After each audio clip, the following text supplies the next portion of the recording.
Hello Sanjana, ఏమైంది? నిన్న evening మీ నాన్నగారు చనిపోయారు. నిన్ను చూడాలి చూడాలి అంటూనే పోయారు. నువ్వు వెంటనే బయలుదేర్రా. మాకు మాత్రం ఎవరున్నారు చెప్పు. పాత విషయాలన్నీ మనసులో పెట్టుకోకు. అల్లుడు గారిని కూడా తీసుకురా.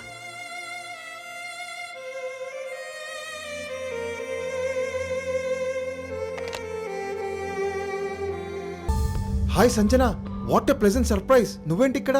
ముంబై నుంచి ఎప్పుడు వచ్చావు? ఎక్కడుంటున్నావు? ఏం చేస్తున్నావు? ఎన్ని రోజులైంది నిన్ను చూసి. అరవింద్ ఎక్కడ? హలో హలో హలో ఆ, ఏంటిది ర్యాపిడ్ ఫైర్ క్వశ్చన్స్? ఇక్కడే అన్ని అడుగుతావా లేక ఎక్కడైనా కూర్చొని కాఫీ తాగుతూ సారీ, మాట్లాడుకుందామా? పద వెళ్దాం. మ్మ్. ఏం చేద్దాం అనుకుంటున్నావు సంజన? Anything with respect. ఈ విషయంలో తప్పకుండా నువ్వే నాకు హెల్ప్ చేయాలి. I have know the hope. నేను ఎప్పుడు నీకోసం ఏం చేయడానికైనా రెడీ. నువ్వే నన్ను ఎప్పుడు సీరియస్గా తీసుకోలేదు. ఇప్పుడు అవన్నీ ఎందుకు Rahul?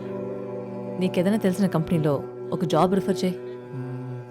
Paradigm shift private limited అని ISO 9001 కంపెనీ ఉంది. వాళ్ళ కోసం చాలా కేసెస్ గెలిచిపెట్టాను. Actually they owe me allot.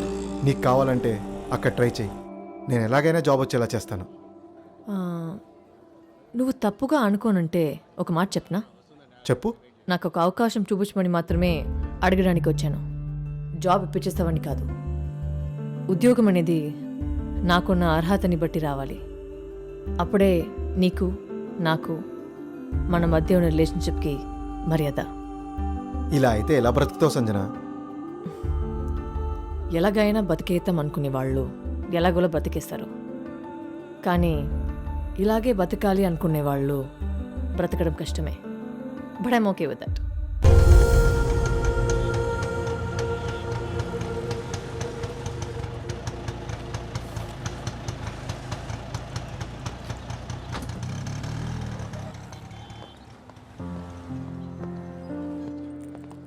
ఇదే CEO క్యాబిన్.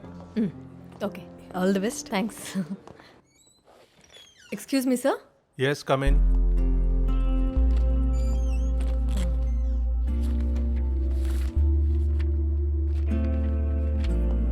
Please sit.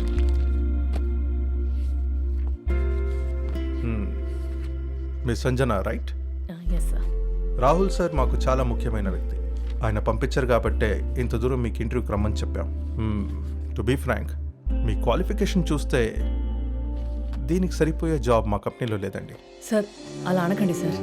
చాలా హోప్ పెట్టుకుని ఇక్కడికి వచ్చాను సార్. ఎలాంటి జాబ్ కైనా నేను రెడీ. ఈవెన్ హౌస్ కీపింగ్ అయినా okay. Miss Sanjana, please understand. ఒకవేళ ప్రోటోకాల్ బ్రేక్ చేసి నేను మీకు జాబ్ ఆఫర్ ఇస్తే ఇష్యూస్ వస్తాయండి. I can't help you. I'm very sorry. Okay sir, thank you.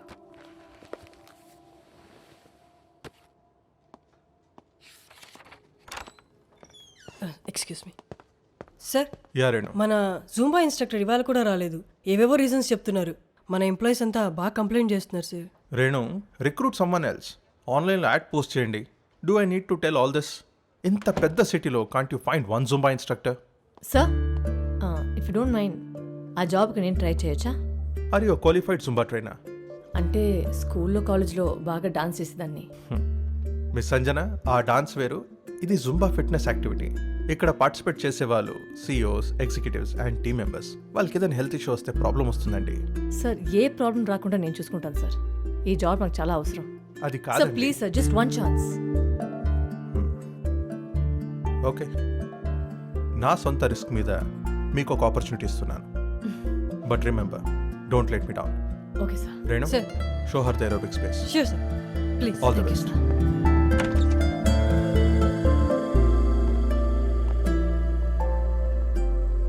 So ఇదే హాల్. ఇంకో హాఫ్ అన్ అవర్లో అందరూ వచ్చేస్తారు. I hope you don't lose this opportunity. అవసరం ఏ అవకాశాన్ని వదులుకొనివ్వదు. All the best. Carry on.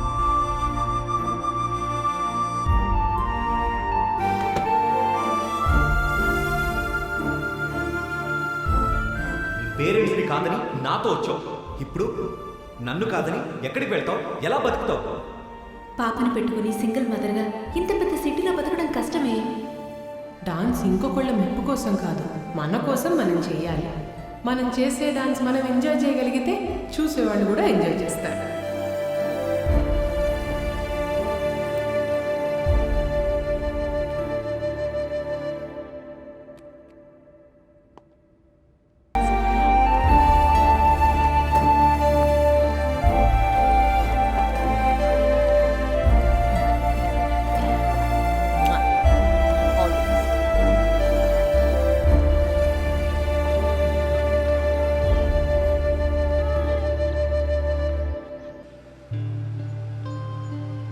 City దాటి చాలా దూరం వచ్చినట్టున్నావే.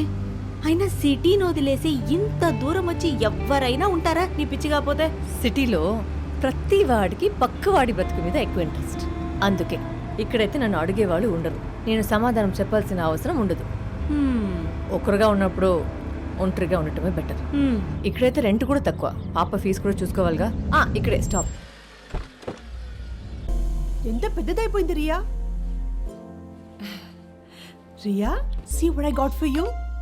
ఏం చెప్పాలి? ఓ యు వెల్కమ్. సంజన, నువ్వు వైజాగ్ షిఫ్ట్ అయిన తర్వాత వేరే చోట ఉండడం ఏంటి? మన ఇల్లు ఉందిగా. ఎక్కడుంటే ఏంటంటే మిమ్మల్ని చూడాలి అనిపించింది, అందుకే వచ్చేసా. So how is everything? And Riya, ఏ క్లాస్ లో ఉన్నావమ్మా? First class. First class. Big girl. Aravind ఎక్కడా? అరవింద్ నేను కలిసి ఉండట్లేదు. ఏమైంది? సరే, నీకు ఇష్టం లేకపోతే చెప్పొద్దు. కానీ నేను మాత్రం నీకు విషయం చెప్పాలి. మీరు వెళ్ళాక ఓ 2 yearsకి ఒక అతను మిమ్మల్ని వెతుకుంటూ వచ్చాడు. వీళ్ళు నీకు తెలుసా? తెలుసు, కానీ వాళ్ళు ఇప్పుడు ఇక్కడ లేరు. మరి ఇప్పుడు ఎక్కడున్నారో తెలీదు. అయినా వాళ్ళతో నీకేం పని? ఏయ్! అది నీకు అనవసరమైన విషయం, మర్యాదగా చెప్పు, లేకపోతే చస్తావు. వాళ్ళు ఎప్పుడైనా నన్ను కలిస్తే నువ్వు ఎవరనేది చెప్పాలి కదా. వాళ్ళ దగ్గర నా కూతురుందని చెప్పు.